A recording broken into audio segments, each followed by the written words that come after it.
WWE Clash of the Castle Scotland is over. Let's talk about it. That was an emotional roller coaster. I was mad. I was happy. I actually cried during that PLE. That was a lot to take in. Let's go in reverse order today and discuss the main event with Damian Priest and Drew McIntyre for the WWE World Heavyweight Championship. Going into this match, I predicted that Drew McIntyre would win and would have that moment in front of his hometown crowd, and I was wrong. I wanted him to win. I still think that makes the most sense moving forward, but Damian Priest won, and cool. The reason I'm okay with that was the way it all went down. There was a lot of predictable outcomes for this match, and I don't know if anybody was really predicting this particular one. Now, there's a point in the match, which we all expected, where the referee went down for a considerable amount of time, and in my head, I immediately thought, okay, here comes the Judgment Day, but I thought that Drew would fend off the Judgment Day, maybe get help from Sheamus,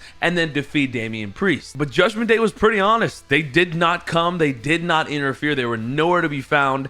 CM Punk runs in the match as the referee. I saw it immediately. When I saw him running up the ramp, I'm like, that's CM Punk, that's CM Punk. He gets in the ring. The shots, the camera angles, the productions, I have goosebumps right now just talking about it, were incredible. That spot was perfect, 10 out of 10 execution. It was amazing. I don't know if anybody was expecting that. And then the low blow to Drew, and then Damian Priest cleaning him up to get the dub with that hostile crowd flipping off CM Punk, yelling, cussing, throwing stuff. And then I don't know if you guys saw this, but off air, Drew McIntyre went crazy and was cussing and was pushing people and was yelling. It's gonna get real messy in these upcoming weeks. But outside of that, their match was great. I thought they both did incredibly well. We all know the scary spot, I gotta talk about it, where Damian Priest tried to go over the rope, his leg got caught. I thought he dislocated his ankle, tore his everything in his leg. It was dirty, it was disgusting. Luckily, quick reaction by Drew McIntyre to take advantage and make it a spot. Damian Priest, whether he was actually hurt or not, sold the heck out of that leg injury throughout the entire match. Probably had his best in-ring performance as a whole in terms of selling, execution, timing. He looked amazing in this match. Damian Priest doesn't really get the credit he deserves. He is trusted with the World Heavyweight Championship. He puts on big matches and he does great work. So really happy for him to shine out there, and he had to come out the big heel as he beats Drew McIntyre in Scotland. But again, they both did awesome. There was so much emotion. You could feel how important that match was. And I'm happy that for the first time in Cody Rhodes' reign, and for the first time in actually a long time, the World Heavyweight Championship main evented a PLE. That was a great sight to see, and I'm happy the way it came out. I already know that Drew McIntyre and CM Punk is going to be a feud for the ages. That was a great match. Then there was Bayley and Piper Niven for the WWE Women's Championship, which I thought was a good match. I really enjoyed Chelsea Green being a part of the whole thing, really. The beginning, her getting kicked out, that's such a funny moment. Bayley got out there and got pissed at her, and she returns with a mask on. Like, you need that entertainment value in a match. Not every match has to be like, I hate you, you hate me. The entertainment value is super, super good there, and Chelsea Green is the best at that. So in terms of the in-ring stuff, there wasn't much story with Bayley and Piper. It was just like a, hey, I want to fight you. Okay, let's fight. I'm down. I thought Piper looked great. Truly, I think this is going to be huge for her moving forward, and maybe she can actually be a force to be reckoned with moving forward in the women's division. I thought Bayley looked great too. Unfortunately, it was just like a quicker match where there wasn't a lot of story. They couldn't really do all these crazy spots and crazy moves because it was just a no stipulation, regular 1v1. I enjoyed it. I enjoyed Chelsea Green. Maybe now this gives Chelsea Green the urge to fight for the championship herself, and she can insert herself, hopefully, fingers crossed, in the Money in the Bank women's match, and hopefully go win that down the road. And again, Piper Niven looked great. Solid match. Then we had Sami Zayn versus Chad Gable for the WWE Intercontinental Championship match, and this match had me very upset. I needed Chad Gable to win this match. I'm sorry. I love Triple H. He's literally my top 3 favorite wrestlers all time. And I think him at the front of this thing is the best possible decision, the best thing that's ever happened to the WWE. But man, can we start pulling the trigger on these red hot wrestlers? LA Knight, Jey Uso, Chad Gable. pull the trigger on these guys, man. They are hotter than ever, and then they lose all the big moments. I don't get that part of it. I understand long-term storytelling. I understand the payoff. I understand it. But, like, let them win. Even if they hold it for a month or 2 months. Not every championship reign has to be for a record-breaking time. Not everyone's Gunther. Not everyone's Roman Reigns. And they don't have to be. It doesn't take anything away from them. I said this before, and I'll say it again. John Cena, the greatest of all time, is a 17-time... a multiple, is it 16 or 17? He's held like 16 WWE championships. That also means he lost 15 or 16 times. So it's okay. You can still be great and you can still lose. It's a part of winning. Give some of these guys the credit they deserve in the moment. There doesn't always have to be a payoff, and they don't have to hold it forever.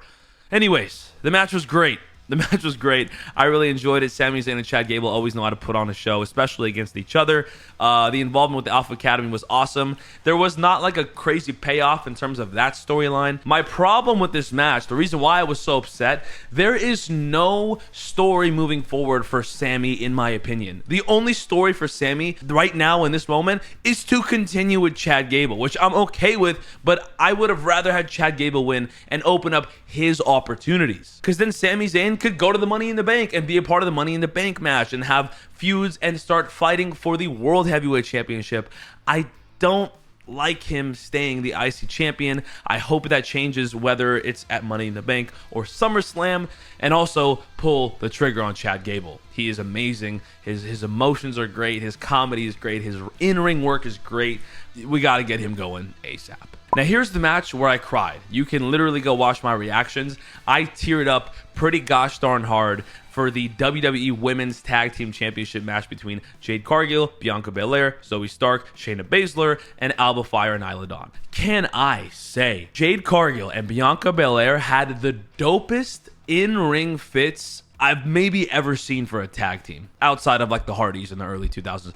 They looked incredible. It was so dang cool. Like I was geeking out on how dope they looked. Jade with the face paint, Bianca with the spikes and the braids. It was crazy. That did it for me. But to take it a step further, they had a great match. I thought Jade did amazing. She had one little slip up. It's totally fine. She carried two women and threw them both down. She did that curl move where she just dropped everything. Where she did that thing and dropped she was great. She was great, guys. Enough with the Jade hate. She is amazing. Whether you like it or not, I don't care. She is the next big thing. She is amazing, top tier wrestler. Everybody in this match did their part, and I really enjoyed the dynamic of having the two heel teams and the super mega baby faces. And then I like how they picked them apart. They took Jade on the outside and took care of her. Then they went to focus on Bianca, all to lead up to this crazy turn of events where Alba, Fyre, and Isla won, and I was genuinely super shocked. I thought that they usually don't pull the trigger on the hometown heroes. We saw that with Drew before. We've seen that with Sami before, and I thought if they were going to do it, it was going to be with Drew later on. I was super wrong. I thought Jade and Bianca were going to retain. I thought, again, in the era where people hold championships for way too long, that Bianca and Jade lost way too quickly. I think they only held it for a little over a month or two or whatever. They're incredibly difficult to beat. How do they lose it so fast? I don't get it. Obviously, I think they wanted them better as singles and to help the women's division in that regard, which I understand, but they were amazing. I could see them being a tag team that would stay champions for a year. Like, that's a believable tag team. Nobody's beating them. I get that. I don't know about this, though. Losing that early is crazy. I'm glad they pulled the trigger because Alba, Fyre, and Isla Dawn are very good. They really are. They got a natural talent, and after the match, they got their flowers, literally. After the match, they got their flowers, literally, and they had hugs and kisses with their family, and that was super emotional for me. I don't know what it is, man, but seeing the in real life side of these wrestlers is a truly beautiful thing, and I was getting pretty emotional for that, especially if you guys know what happened recently to them. There's been a lot of challenges, and you know they got through it, and they won, and the huge pop from the hometown crowd. It was a beautiful moment, man. It was a beautiful moment. I'm getting a little bit choked up even thinking about it, but I'm happy for them. I hope they do great for the women's tag division moving forward. Great match. I haven't been that emotional for a WWE match in a long time. And that brings us to the I Quit match between Cody Rhodes and AJ Styles, which I thought was awesome. From top to bottom, we knew they were going to deliver a banger. No matter what happened, it was going to be great, and it was. They really pulled all the tricks out of the bag: handcuffs, chains, tables, kendo sticks, chair shots, steel steps. They did it all. Mama Rhodes, they did it all. I enjoyed the build up to this match. I enjoyed the story to this match. I didn't love the way it ended. I thought that it could have been a little bit more dramatic, but it was fine and it made sense. AJ Styles is late in his career. He can't afford to take a steel steps spot unprotected, which he ended up taking one anyways, which we'll talk about in a second. But it was a great match, man. I also liked the part where AJ Styles had him in an STFU and Cody Rhodes went out, which I feel like can end a match and should end an I Quit match, to be honest. I feel like this happened before. When somebody just goes out, you just end the match, but an I Quit match, you have to say I quit. I don't know, but thought maybe they would pull the trigger there and that would be insane. It's a little controversial, but AJ Styles did great, man. The spots in that match with the phenomenal forearm, with the chain on his arm, and then he gets hit in the head with a chair, falls into a table. That's an amazing spot. The steel step spots, the chair shots, the kendo sticks. Cody got beat down pretty hard. Mama Rhodes came in, slapped up AJ Styles a few times. That was a lot of fun. But overall, AJ Styles was the one who got handcuffed to the ropes and said, I quit. And then Cody Rhodes hit him anyways. After a little bit of hesitation and realizing what he's done with blood on his face and holding steel steps, looking at his mama, looking back at AJ Styles and says, you know what? You pushed me to my limit, and here I am. And boom, hits him with the steel steps. Definitely heel-like from Cody, but don't expect this to be early signs of a heel turn. I thought that too, guys, but it's not a heel-like thing to do. It's just being pushed to your limit. Being a heel is doing bad stuff for selfish reasons or for whatever reason. He is just being pushed to a certain limit. John Cena has done this on many occasions. John Cena got down and dirty, and he was not a heel. He was the super mega babyface. It's okay to get pushed to your limit and start acting a little wild, because you got to reciprocate what's being given to you. AJ Styles went crazy on Cody, and Cody had to go crazy on him. Great I Quit match. I wouldn't say it was one of the best ones ever, but it's definitely one of the best matches we've seen this year. Overall, very solid pay-per-view. Like I said, I was happy, I was sad, I was pissed, I cried. A lot of stuff happened, but let me know in the comments down below what you guys think about it. Clash of the Castle 2024 was a W.